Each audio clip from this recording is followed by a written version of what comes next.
Hai guys, finally koleksi HG G-Quarks saya nambah sebiji. Dan ini menurut saya sebuah gunpla yang halal banget buat dikoleksi batangan. Apalagi kalau harganya tidak nganu yang langsung sikat lah ya. Yes, ini HG Akai Gundam yang rilis di Mei 2025, harganya 2.500 yen. Tapi karena ini secondan, coba tebak saya dapat berapa? 54 itu? Ya, salah.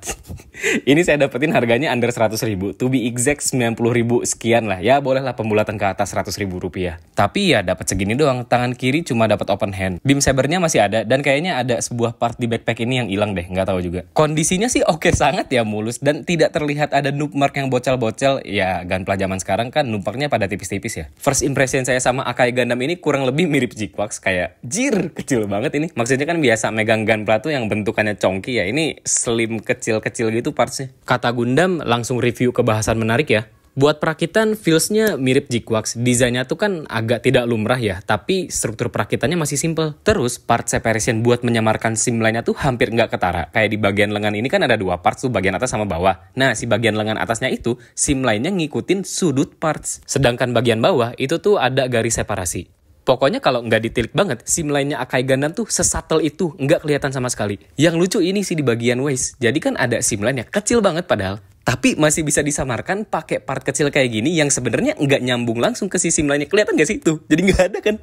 Jujur, saya amazed sih sama part separation-nya. Bagian kaki juga kurang lebih sama amaze-nya lah. Terus join pangkal paha udah pakai sistem double atau triple kuncian lah pokoknya yang udah ngunci banget. Jadi mustahil lepas, tapi kalau partsnya mau dibongkar itu gampang banget. Ini standar gunpla zaman sekarang juga sih yang tetap amaze ya. Kayak bagian part warna abu-abunya tuh udah pakai part separation. Meskipun detailnya kecil-kecil, jadi nggak usah diwarnain lagi. Ini super ultra minor, tapi yang saya nggak suka dari bentuk Akai Gundam adalah bagian join lengannya ini sama bagian join kaki yang tidak mencerminkan kerobotan aja, itu kayak mainan jatuhnya. Buat bagian lengan sih tinggal ditambahin detail sendiri sama saya juga beres. Cuma bagian kaki, ya itu mah mau gimana lagi. Nggak ngaruh kemana-mana juga kok. Nih ya, menurut kalian aja gimana? Kelihatan ada simline nggak? Nggak ada kan? Bagian palanya sih yang aneh. Di muka tuh kan bolongnya banyak ya. Ada bagian mata, mulut, sama garis strip gitu. Itu bolong kecil loh. Moldingnya sesakti apa coba? Kayak bolong mata nyambung ke garis panjangnya itu kelihatannya ringkih kan, soalnya nyambung ke mulut, tapi enggak. Dan biasanya itu tuh dijadiin dua parts, tapi enggak juga. Ini malah jadi satu moldingan doang dengan mengakomodir segala detail kecilnya. Sekilas kalau mau dimirip-miripin sama Eva, yang paling mirip tuh bukan G-Quarks tapi Akai Gundam ini, terutama di bentuk torsonya yang berbuku-buku. Itu mah ya ciri khas desain Ikuto Yamashita Sensei aja. The realest dan bentuk paling ideal Evangelion X Gundam ya ini Akai Gundam. Kenapa saya seseneng itu sama parts dan color separation sekecil ini? Karena kalau zaman dulu sudah jelas yang kayak gini-ginian harus dicat dong, ya extra effort aja. Terus warna abu tuh kan sedikit ngasih sense of mechanical juga ya, agak kerobot-robotan lah. Sekarang kan udah instan bawaan dari model kitnya, tapi tetap aja masih ada yang ngeluh tentang stiker anjing.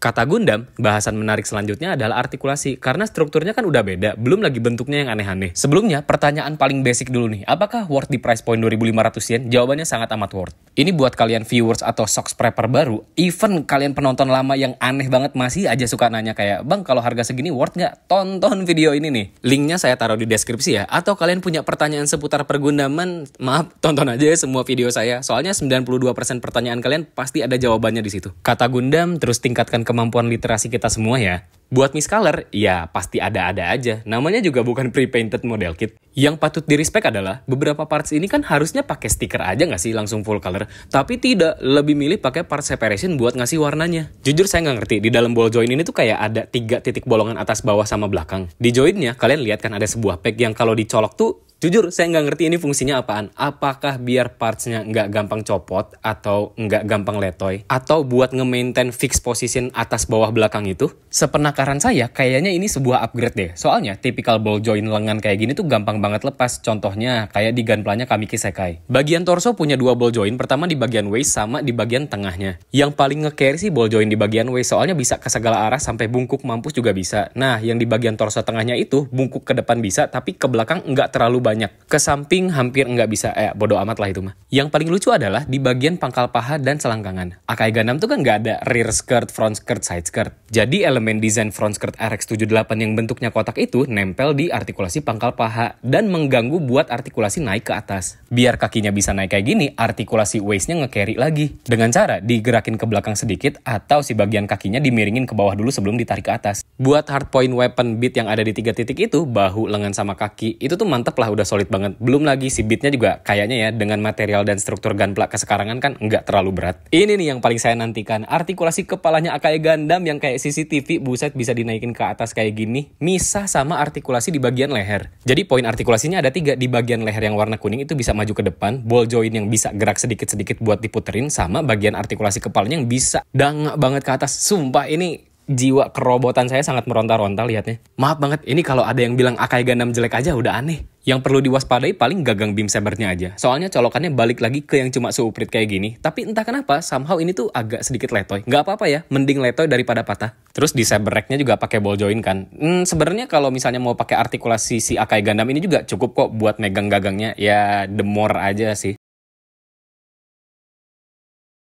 Akai Gundam ini nggak apa-apa banget kalau dapat batangan. Soalnya di animenya tuh nggak jarang dia beneran cuma polosan kayak gini. Dan makin ceritanya berprogres, Akai Gundam tuh nggak pernah resupply. Jadi ya udah aja sih. Apalagi battle paling ikoniknya waktu lawan Gelgugem kan polosan kayak gini doang cuma megang beam saber. Yang pose dan artikulasinya khas banget Studio Khora. Lebih ke arah humanoid ketimbang robot. Terus kalau saya sih lebih bersyukur dapat open hand kayak gini ya ketimbang tangan ngepal ya. Posenya kan lebih ekspresif. Sumpah ini tinggal Gelgugemnya aja nggak sih buat na na na na na na na na na na na na na na. Maaf ya, ini tangan kirinya pakai punya entry grade. Sebenarnya manipulator atau tangannya G-Quarks dan Akai Gundam tuh bentuknya sama. Iyalah orang satu pabrikan Zeon. Tapi sayang beda ukuran ball jointnya. Jadi yang G-Quarks tuh kecil banget, kalau yang Akai Gundam ya standar Gunpla pada umumnya. Dengan Gunpla batangan doang udah cukup lah ya bisa pose yang paling memorable nih. Akai Gundam lagi nungging terus tiba-tiba Zack Nova terus hilang aja. Muncul lagi dengan pose yang tidak kalah ikonik yaitu ya ini homage-nya original Char Aznable waktu lagi mau nembak bazooka ke Kishilia Zabi. Iya, tahu bang, tangan hormatnya nggak rapet. Ya udah aja lah ya. Kata Gundam sih idealnya beli Akai Gundam tuh 3 biji. Pertama, bisa bikin versi Char Aznable yang beatnya ada 6. Kedua, versi Shuji yang cuma pakai Gundam Hammer sama Shield itu buat nemenin G-Quarks. Satu lagi di repaint jadi Shiroi Gundam. Nah, kalau ada sisaan Gundam Hammer, itu kan bisa dipakai buat gun cannonnya Silamas. Keren juga sih episode terakhir recreate last shooting, tapi bukan last shooting, last trot gak sih? Trot pakai beam saber gitu kan. Yang siluetnya tuh real mirroring sama RX-78. Keren-keren konsepnya. Yang saya nggak ngerti, kenapa sih nggak ada gimmick core fighter? Nggak tahu ya, untuk menghindari spoiler apa gimana. Padahal kan itu tuh udah kelihatan banget ya bentuk backpacknya core fighter. Finally nih, akhirnya menamatkan Mabu G-Quarks yaitu Akai Gundam. Sumpah ini keren banget ya kalau dipajang berdua. First impression saya ke Gunpla ini kurang lebih mirip sama G-Quarks lah. Lebih ke kaget sih, ternyata ukurannya kecil banget. Sebenarnya kalau dari tinggi sih sama aja ya kayak Gunpla lain. Ya ini juga tingginya berapa sih? 17 atau 18 meter gitu. Tapi kalau udah disandingin sama G-Quarks jadi kelihatan seukuran aja kan. Sebenarnya ini tuh kecilnya bukan kecil gimana gitu. Lebih ke menciut volumenya. Ini kalau misalnya dibandingin sama side by side-nya RX-78, ini saya pakai yang HGUC pertama, ketara banget kan. Kalau RX-78 tuh ya normalnya segitu, terlihat lebih congki. Kalau Akai Gundam, bentuk desainnya kan nggak kotak doang, dan proporsinya bisa dibilang lebih cungkring. Terus kalau mau bahas price point, Gunpla HG sekarang tuh kan udah nyentuh 2000 yenan. Ini udah 2 kali lipatnya HG zaman dulu. Terus apakah Akai Gundam worth di price point 2500 yen? Kalau kata Gundam sih worth ya, melihat teknologi, kualitas, dan material yang ada di Gunpla sekarang. Terus kalau mau ngomongin basicnya juga, dapat aksesoris segitu tuh udah mantep banget. Ada beat 2 biji, terus Gundam Hammer yang udah pakai advance MS joint, beam rifle, shield, sama efek beam saber. Detailnya juga pada mantep kan yang tadi saya bahas. Jadi ya emang harganya segitu. Statement saya sedari awal masih sama sih. Sedih dan kasihan karena kita semua tidak seaksesibel itu buat menikmati Akai Gundam, terutama pas serinya lagi tayang. Terus saya juga punya ini karena nemu yang harganya segitu aja. Enggak yang ngebela-belain di awal rilis harus punya dan harus menjadi peng-review paling pertama di Indonesia. Kalau kalian mau nonton review yang paling lengkap dan paling cepat, ya nonton aja orang Jepang. Daripada ini reviewnya nggak ada weapon, jelek. As always, saya tidak menyarankan kalian jajan Gunpla overprice. Semudah di skip aja. Nggak punya Akai Gundam juga nggak bikin kalian meninggal kok. Masih banyak banget Gunpla yang bisa dieksplor dan nggak kalah bagus dari Akai Gundam. Terima kasih banyak yang udah nonton video ini sampai akhir. Sampai jumpa di video berikutnya. Kata Gundam, dadah.